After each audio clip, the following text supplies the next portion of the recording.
here, which I'm going Gotcha. to do right now.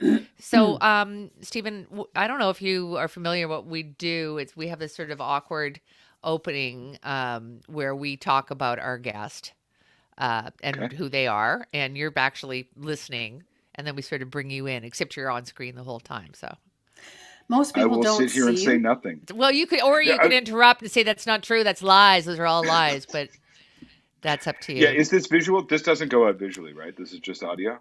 It is actually, it does go out on YouTube, but nobody Oh, watches okay. it. Sure. So if you want to do that, then we'll understand why. Yeah. Gotcha. Um, all Gotcha. right. I'll hide my teeth. Yeah, so we talk like for a minute and a half, and Okay. you're there, and you appear, and we see each other, but most people probably won't see you. Okay. But you can be seen. So and then yeah, and then we'll introduce you, and off we go, and it lasts half an hour or Sure. so. And yeah, and thanks for doing this. Sounds fun. Okay, All so right. and So it's mostly about AI. So Great. I didn't think that you actually needed a list of questions. So AI and specifically writing. Um, Sure. so, yeah, Yeah. all yeah. right. Okay, here we One, go. two, three, go. So Maureen, how's that book coming along? My book, or the one I'm reading, or the one I'm supposed to be writing. Well, you said you were going to write a book, a I complicated know. book, You the know one what? you're supposed to be writing. I haven't started, but now I'm thinking that the easiest thing to do is just get AI to write it. Just like feed Chat GBT the basic plot outline and add a few insights and ask it to write in the style of Virginia Woolf, and bam, there's your novel, baby. Who's afraid of you now? Well, I don't know. I think there'd be something missed because I think you have a real story to tell. And so would it really, really be as good as your story? Well, that's the question, right? These are good questions. Would it be any good? What is good? Well, our guest this week might have a few opinions on that. Stephen Marche, he's a writer. He actually used to be on my panel 1,000 years ago when I Mm. did something on. Oh, he's nodding. He's here. Whoopi, where Only did that panel say? I've ever drank. I've ever had alcohol on. I Oh, like that. I know. Well, I was back at CBC. You're not supposed to be here yet, but we'll Oh, bring you No, sorry. in no, in a no, no. second. That's Oh no, totally it's fine. fine. It's Yeah, no, totally we fine. had alcohol on. It was New Year's Eve, and we thought it was fine. But apparently, according to CBC board rules, alcohol was not alive, A not crazy allowed. rule at the CBC. What? Yeah. What? How could that There's a be? couple of rules. There's a couple of rules. Yeah. If So I worked at anyway, the CBC, I'd drink all the time. Yeah. yeah. Well, yeah. You're not supposed to drink on camera. Anyway, he's written like books about everything. The Globe says he can write anything that he wants to. Yeah, he does. Stephen, you've written about human relationships, American politics, the British monarchy. There's love stories, there's horror stories, there's fiction, there's nonfiction, and now there's like a lot of robot stories. Well, this brings us to artificial intelligence and creativity. So you've written a novel, Stephen, or rather, you've created a novel. So even the terminology has to change. It's actually a novella, and you called it "Death of an Author." Yeah, so we're going to bring Stephen in a second. So, hi, Stephen.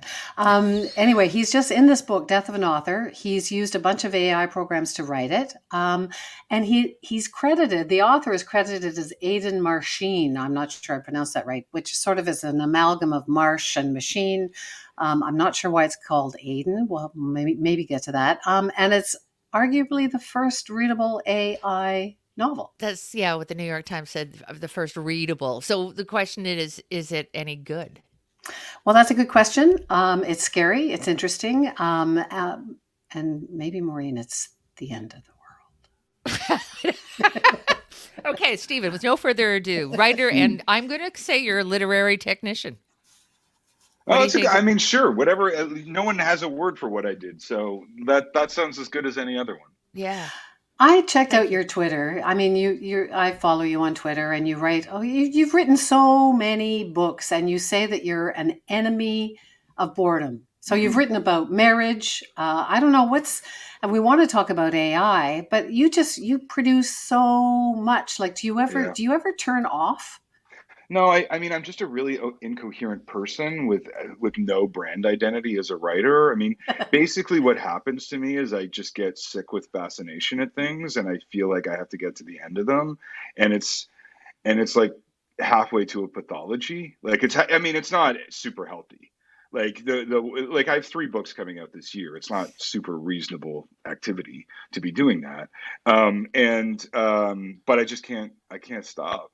I get obsessed with things, and I can't turn away. Sometimes I wake up in the middle of the night with AI for sure. I've been waking up in the middle of the night with ideas all the time. I mean, I it's just so bet. crazy and fascinating, right? I mean, Just as Wendy said, we're going to concentrate on death of an author. Death of sure, the author? No, that's Mark's. unauthored. An author. But I mean, I first fell in love with your writing. I didn't even realize it was you, but I ordered your book, which was a pamphlet on writing and failure. Right. And my takeaway from that was like, it doesn't matter about being published. Writers got to write, and that's Yeah. you're living proof of that. It's a compulsion. You've got to do it, whether you're successful at it or not. Is completely superfluous. Well, it's out of your control, Yeah, right? So it's not, and it's mostly luck.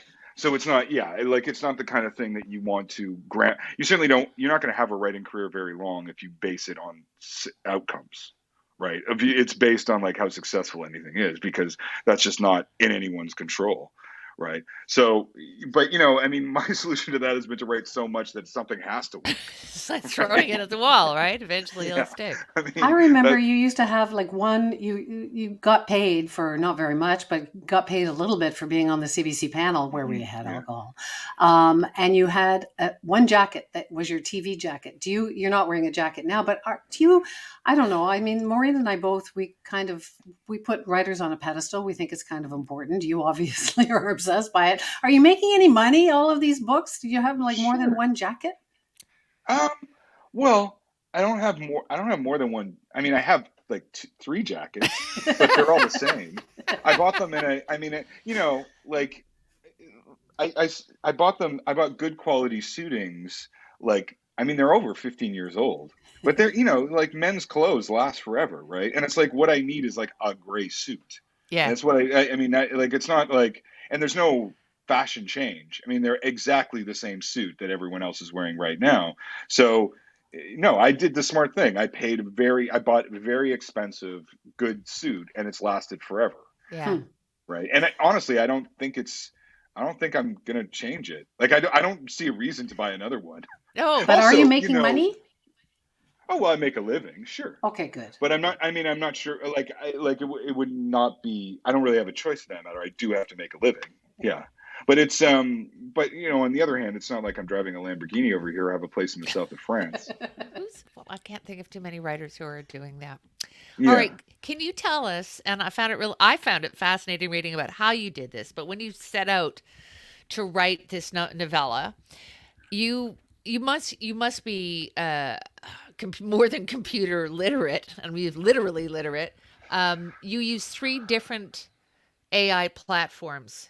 Can you yeah, tell us a little bit about the process without getting too technical? Not that you sure. did, not that you did when you explained it. So it's fairly Well, it's not. accessible. I mean, it's not particularly like I mean, I'm doing this on a MacBook Air, right? With a bunch of subscription to different services. So it's not like it's super.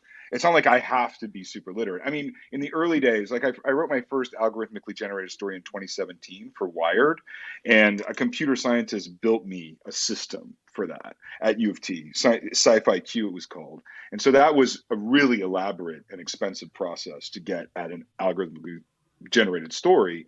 But since then, the technology is sort of what's accessible. And there's a bunch of different large language models available. I use 3 principally to write this thing. I use ChatGPT, particularly GPT-4. Um, I would say write in a varied paragraph with simple and compound complex sentences in the style of whatever the following information. I would list the information. It would do that. I would then cut that and put it in a program called pseudo-write, which is a stochastic writing instrument. And it allows you to select text and then do things like shorten, add details. And then it has a customize button where you can say how you want the text to be. So like make it like Hemingway, make it like whoever, and it does it, and it does a pretty good job at it. Pretty And good. so pretty good. Yeah. Yeah. And so I mean it requires refinement, right? But like, and then if you do that and then you cut it and paste it and say, make it sound like Raymond Chandler, then make it sound like Hemingway, then make it sound like F. Scott Fitzgerald, you might get something pretty good, right? And then for so what I wanted was like a Raymond Chandler kind of detective story, like a driving plot driven story. But I also wanted good lines, because Raymond Chandler has these lines like, it was a blonde to make a bishop kick a hole through a stained glass window, right? And like, see, like I wanted like crazy lines like that. And for that, I used Cohere, which is a Canadian large language model company. And that was a different process where I created prompts like, write a metaphor for coffee, the smell of coffee, and then I would train it on different examples of good metaphors for the smell of coffee, and then it would generate its own, and then I would just regenerate it until I found a good line that I liked.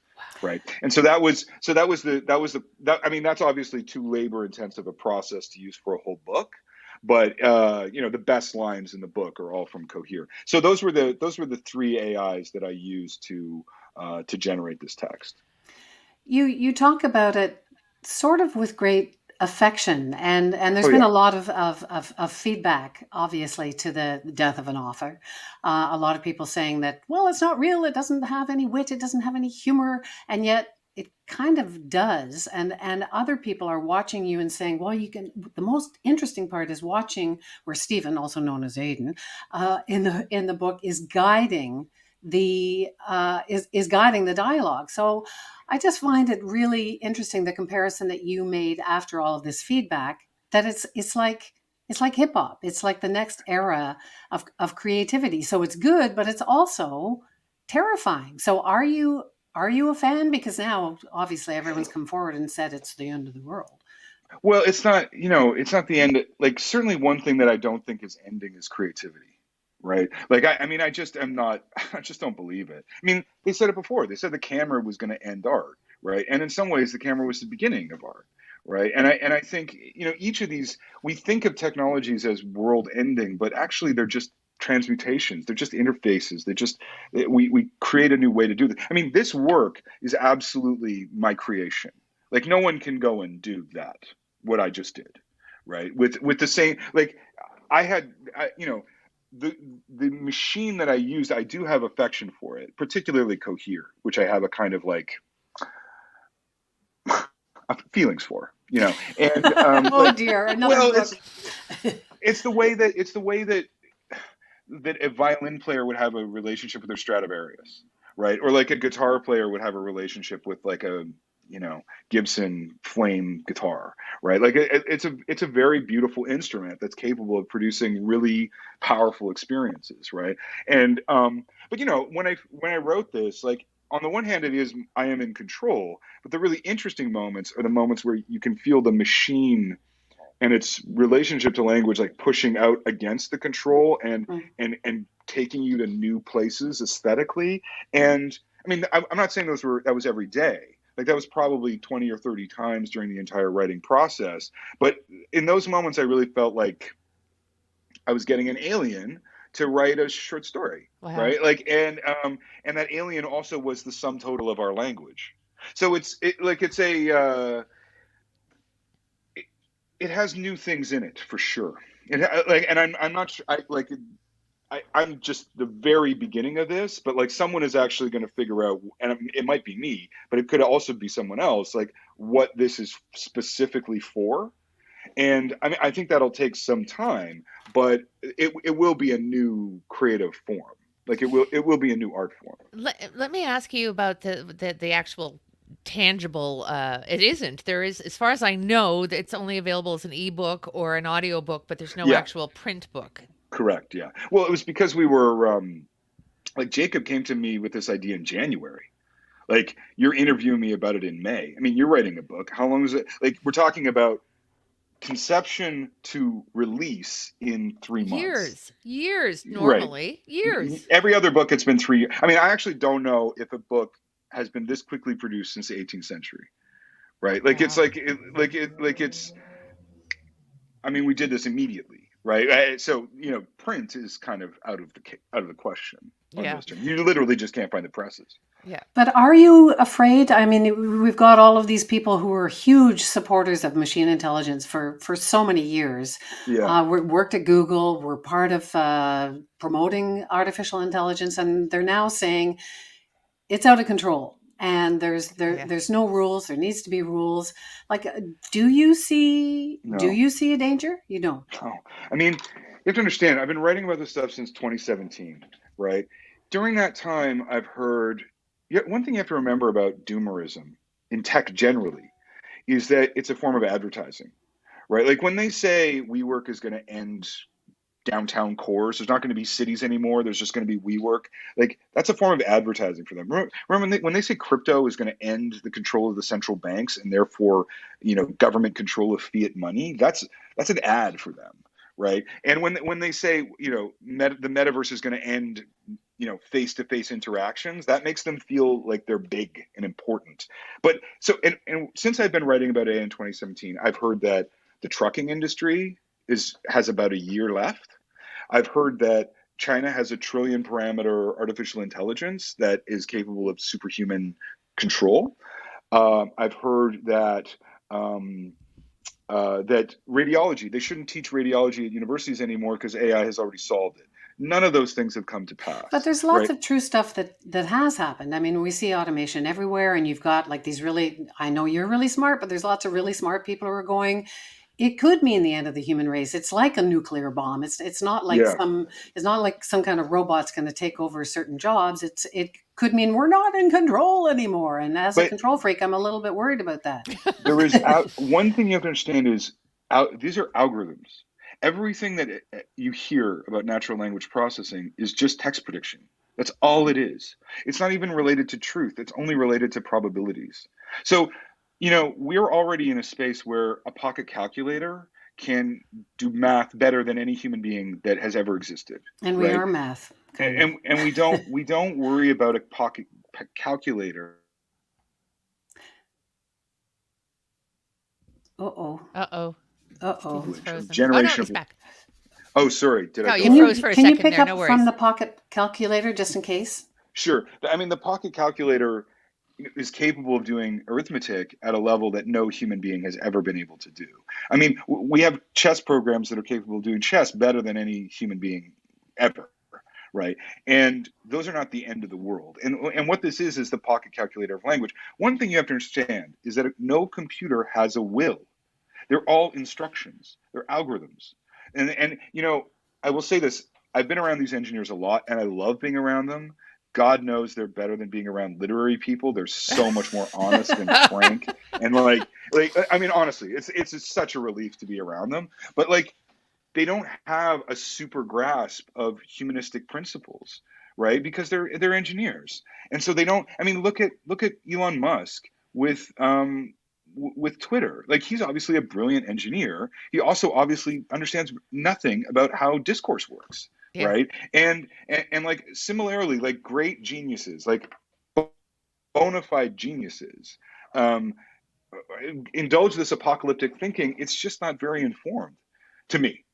Like it's just like and also these are the kind of people who think that we might all be in a computer simulation, right? Like they have they talk these themselves into these very, very basically religious ideas about about technology because that it makes them feel grander about themselves. And if you compare this to the atomic bomb, that means that all these people are Oppenheimer, who they are not, right? Yeah, And except that they're really smart people, Stephen, like, and they're people that have like devoted their lives to developing these kinds of programs and have been really proud of these kind of programs. And now they're saying we have rules. I used to be at CBC and know all about rules. We have rules for everything else. There's no rules about this, and it's growing exponentially. So of course, I mean, I worked in television. I remember when everyone said, "Oh, television, video games, whatever, are going to mean the end of the world," and we're all still exactly, here. right. But you've got all of these people who developed the television, who developed AI, saying that it's scary, and we are seeing it's not just taking over. You go to Shoppers Drug Mart or whatever, and you see the automated machine.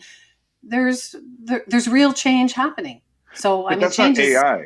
like No, we're definitely in a technological, we're in late capitalism here, right? Like well, things it's are not, automation. Yeah. yeah, it's automation, but this is not a, like, Facebook had to pull 2.2 billion fake profiles from its site in 2019, right? So that's way before AI or anything like it, right? So like there are lots of there are lots of problems that we have with technology. Like I have a 10-year-old daughter. She's about to go get a phone. There's Instagram. It's like poison, Yeah. Yeah. right? It's like, and we know it. Like we like, and the authorities know it, and there is a solution to it. Like regulating AI is more or less impossible. You have to kill it, and if you want to regulate it, like that's you're going to have to decide whether you want it at all, because you're not going to. It's not fathomable. It cannot be made transparent. You cannot regulate the process because the process is not very well understood. You can only regulate outcomes, but we already have a lot of technological processes that we do understand, that we know are super harmful, that we do nothing about. And I think the worry about AI, like that it's going to create a misinformation crisis, obviously doesn't understand the point that we have already been in a misinformation Yeah. crisis for a decade, right? And that it's like it's a generation is not the problem. The political sphere, particularly in the United States, is so saturated with misinformation that I'm not sure AI can actually contribute much to it. Hmm. So, like, the problems that we face are, first of all, they're political. They're not blaming the technology for them is a big mistake, because the impetus here is on what the political solutions are, and they all predate AI. I mean, the United States reached peak inequality, the greatest, highest level of inequality in its history since 1774 in 2012. So that's only a few years after the smartphone, never mind AI, right? So I'm not saying we don't have problems. We have tons of problems. I just don't think AI is actually going to contribute much to them. And I don't like. I think it's going to, what the problems that it could is social media rather than AI. Yeah. I'm just let's just pull back from the precipice of doomsday conversation and talk. I'm interested in the idea of cheap AI or bad AI when it comes to writing, and I'm thinking of the Writers Guild. There's a strike going on as we speak. Mm, Maybe it'll be resolved by the time this goes to air, but the Writers Guild really does. They want the industry to either pull the plug on AI or not to rely on cheap AI. And this is getting back to the conversation about what is good. yeah, Sure, we can use AI for all sorts of things, but when we're talking about creativity and literature in particular,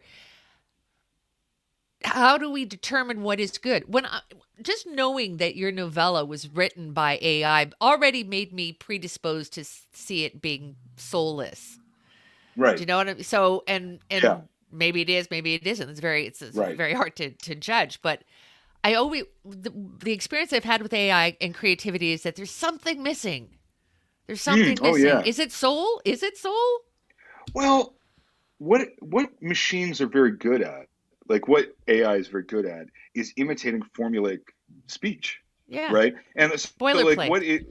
boilerplate. I mean, it's incredible at it, and I mean, to the point where if you say to it, write something in the style of a French semiotics professor in 1973, it's incredible. Like I would defy any writer to match it, right? Like Hmm. it's better than any human writer at it. I didn't use this machine to write a plot because I've never found an AI that could actually do a good plot, right? Like, and I'm very familiar with all of them, right? So the point of this experiment was, can it be good, right? And what terms can it be good, right? And there's certain things that it can't do, or can't do yet, or I'm not strong enough, I don't know enough to make it do them. I'm just not smart enough to make it happen. But there are certain things that it can't do. Like, for example, that we wanted to do audio AI for this thing, right? Like we were like, well, we'll go find an audio AI, but we were really unable to find one that anyone would listen to for 2 hours. Maybe 6 months from now they'll have one, but there's audio AI that you could last for a minute or two and maybe fool you a bit, but like if you're going to use it to listen to for 2 hours, forget it. So we got Eduardo Ballerini, who the New Yorker calls the voice of God, and he's like, and who doesn't have to worry about a job?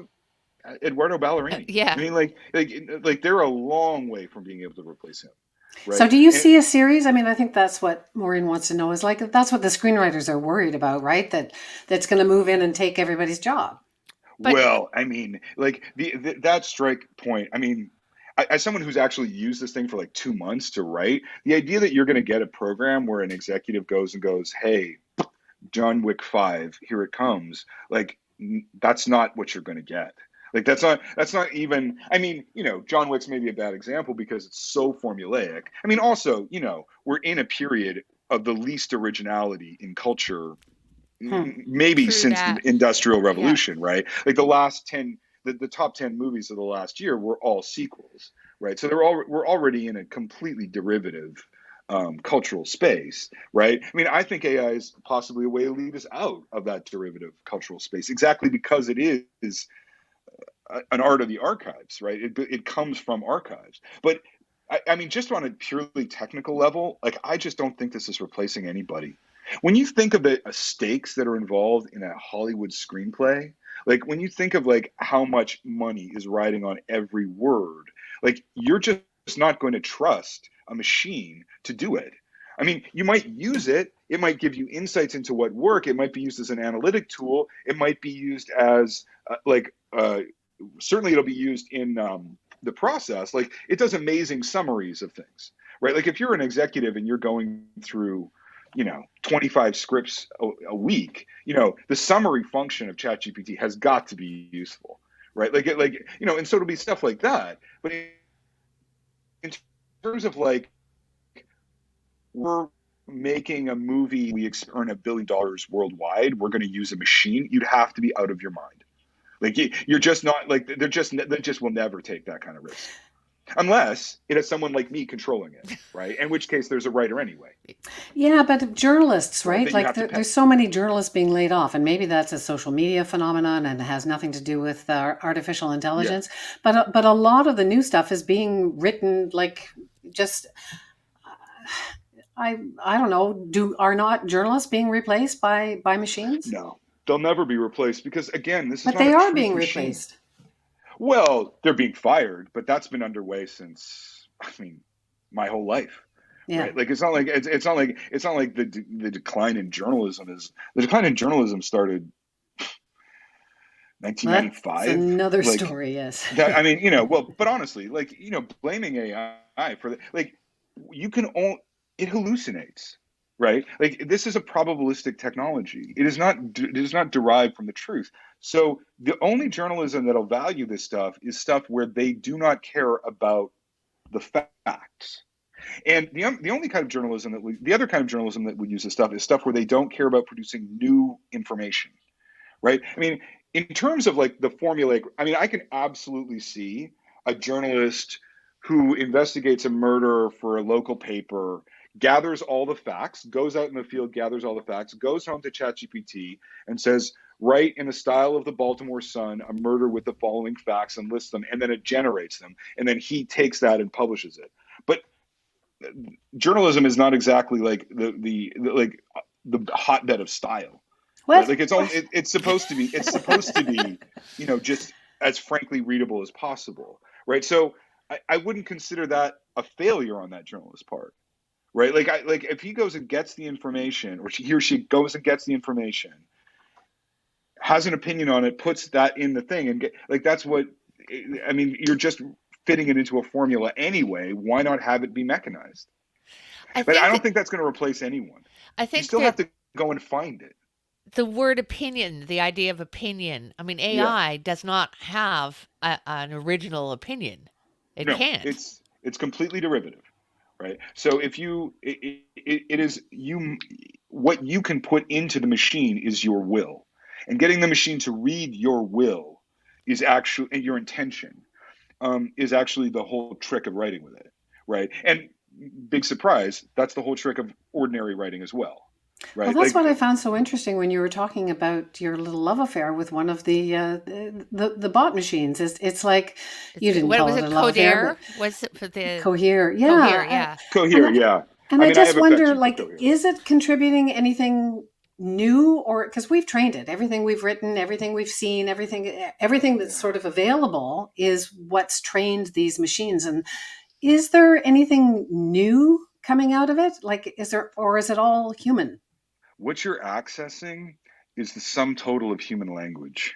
So, but And we've when you completely get the trained it power that then. comes out of that, when you get the power that comes out of that, and also on an unfathomable level, right? Like on a level that's, I have a PhD and whatever. They made me do special fields. I know I have the education in literary style, but it is accessing the sum total of human expression. So and you feel that.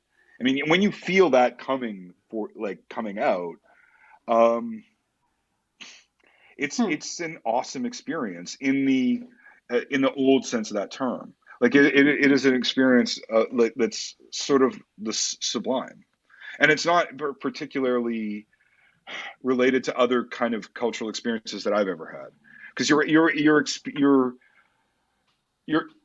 plugging into something, Hmm. right? That is then a new form of energy that's coming out of it, and what it is unknown, right? And what it is unfathomable. So it's like, and that's the future of this. Like that's the exciting part that's going to come out of that. How to wrestle with that. How to hold on to that in a meaningful way that's meaningful to humans. Because remember, like if I use ChatGPT, like a lot of the time that I'm using it, it just produces junk that I just throw out. Right, like, but the reason that my book is better than other people's AI books, which it is that I know what a good sentence is, and I know Hmm. what a good paragraph So you're is, driving the right? So, boat. well, not only am I driving the boat, but I'm steering, but I'm like, I know where I'm going. The machine doesn't know any of that, but the Yeah. machine can get you places you wouldn't have gone before.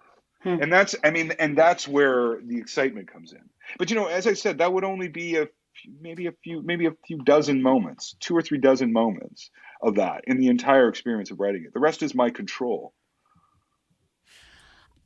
Death of an Author by Aiden. Yeah, why Aiden? I have a son named Aiden. You just like the name? No, I mean literally, we couldn't think of a pseudonym, so we went to ChatGPT and said, "What's a pseudonym for a collaboration between Stephen Marche and a bunch of AIs?" So it's And it said ours. Aiden. AI and Aiden. Oh, bing. So it's a fusion of Martian machine, which I didn't think of. Yeah, So that's and clever. it was a relatively clever answer by the machine. Do you see what I mean? Yes, Like I didn't think of Aiden Marcin, but it's perfect, it is right? perfect. So that's like a very odd Yeah. thing. So, Death of a author, Death of an Author by Aiden Marcin is available as an ebook. You can get it through Amazon and also as an audiobook, narrated by Eduardo Ballerini. He's Ballerini, he's a voice of big deal, God. Maureen. We should know this. I know it's the That's Voice going to of be our voiceover. God. future. Yeah, Yes. the voice of God. What you've got three more books coming out. I Um, got two. This is number two.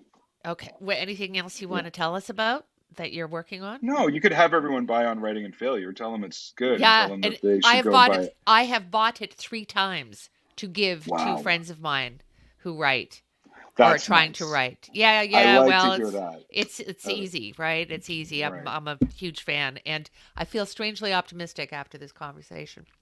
Yeah, I mean, no one's ever accused me of being an optimist in my life, right? I mean, my last book was On Writing and Failure. The book before that was about the possibility of a civil war in the United Yeah. States. Like, it's not like I'm like the world. Like, it's not like I'm not prone to catastrophic thinking, right? Like, I just don't see it from all of my usage of it, from my seeing it develop. Like, it's not going to replace anyone. I mean, it's going to replace low-level clerks in law firms. It's going to replace ad copywriters, junior ad copywriters. It's going to replace maybe some basic research people, but almost all of it needs to be supervised. I don't think it'll even be used for mass translation, which like because it just has that little factor of unreliability in it that makes it.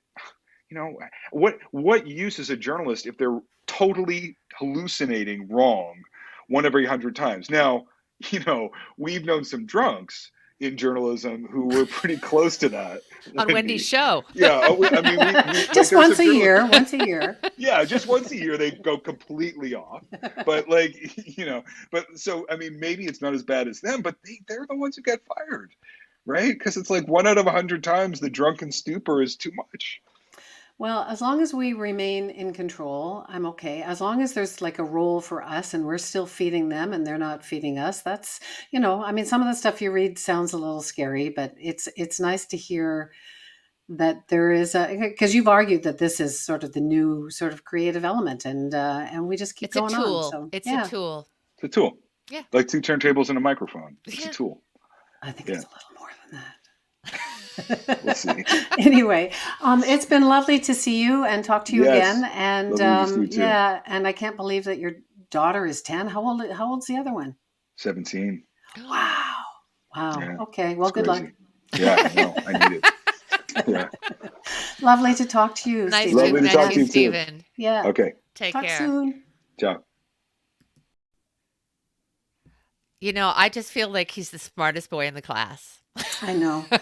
I know. It's kind of unbelievable. I mean, I tried to get a list of all of his books. I think the first one was something about Shakespeare, and Yes. then he wrote about the unmade bed. So it was all about marriage. So I wanted to ask him about what's scarier: civil war, artificial intelligence, or kids, Or marriage. or marriage.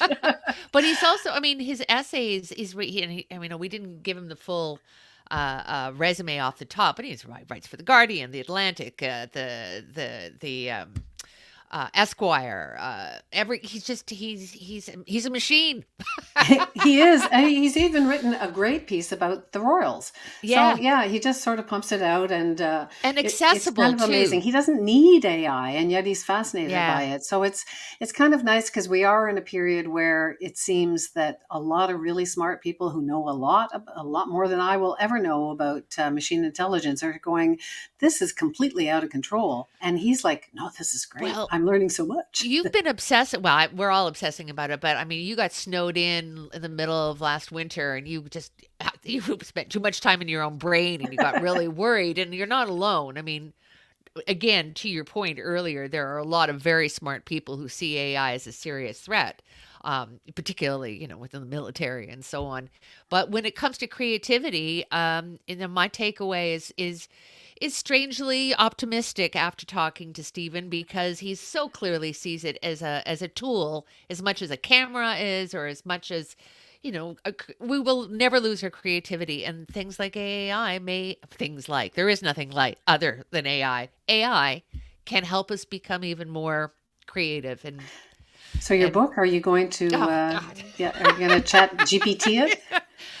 Now I'm thinking I might look into it, because the story is mine, but the meat and potatoes of actually putting pen to paper. And I don't know, it's interesting. We might all become better editors of our own stories if we use AI to help us write them. Well, that was what I found to be the most interesting thing was someone saying it was like watching somebody play hip hop. You could just see his fingers. You could see him like leading it somewhere. Ooh, I'm sorry. Yeah. I keep touching the microphone. I shouldn't do Don't that. touch the equipment, Wendy. I'm still learning. Maybe I'll call Chat GPT, get a few lessons. Anyway, lovely to see you. Lovely to see you.